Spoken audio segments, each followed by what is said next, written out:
Le 4 janvier de chaque année, la journée des martyrs de l'indépendance est célébrée dans tous les coins de la République démocratique du Congo en mémoire des compatriotes qui ont péri lors du soulèvement populaire déclencheur du processus de l'émancipation du pays. Au Congo central, une cérémonie relative au 64e anniversaire des martyrs de l'indépendance a été organisée ce mercredi 4 janvier par le leader du mouvement politico-religieux Bundu Dia Mayala, Zakari Badiengila, alias Némoidan Temi, au stade Kimasi à Inkisi, dans les territoires de Madimba. Cette grande mobilisation en mémoire des victimes du 4 janvier 1959 a connu la présence du gouverneur du Congo central, Dr Guy Bondondongidi, et de plusieurs autres personnalités politico-administratives du pays. Prenant la parole devant l'Assemblée, le leader des BDM a évoqué la raison de cette activité. Pourquoi je me suis déplacé de Kinshasa jusqu'ici pour venir vous voir afin qu'on puisse célébrer ensemble cette journée du 4 janvier. La journée du 4 janvier est très importante parce que pour moi, beaucoup de gens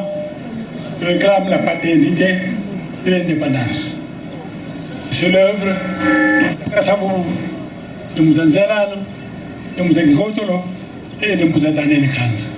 Le numéro 1 de la province a à cette occasion salué la bravoure des victimes de l'indépendance. Je me dois de préciser que cette commémoration, placée sous le thème bien choisi de Beto, Ndoto, Twalomba, se veut non seulement un moment de recueillement en mémoire de ceux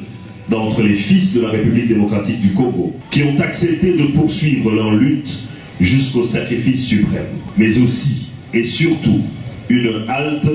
qui puisse permettre d'évaluer les acquis de ce combat libérateur, expression de notre indépendance tant politique, économique, sociale, culturelle que sécuritaire. En pareille circonstance et dans le contexte de cette guerre interminable à l'Est, je m'en voudrais beaucoup si de manière toute particulière je ne rends nullement les hommages les plus mérités à son Excellence M. Félix-Antoine Tshisekedi Tshilombo, président de la République et chef de l'État, qui s'est résolument engagé au prix de sa vie, d'une part à préserver l'intégrité territoriale, l'unité et l'indépendance de la République démocratique du Congo, cette terre abreuvée du sang pur de ses fils, et d'autre part à mener une lutte sans merci contre toute forme de néocolonialisme tel que ressenti aujourd'hui à travers l'agression des pays voisins et des forces obscures avides de nos richesses. Ensuite, les deux personnalités se sont retirées pour un huis clos en tête-à-tête. Notons que la journée des martyrs de l'indépendance est une journée qui compte parmi les jours fériés, chômés et payés en RDC, car les Congolais se souviennent de ceux qui ont péri de leur vie pour l'indépendance de la RDC.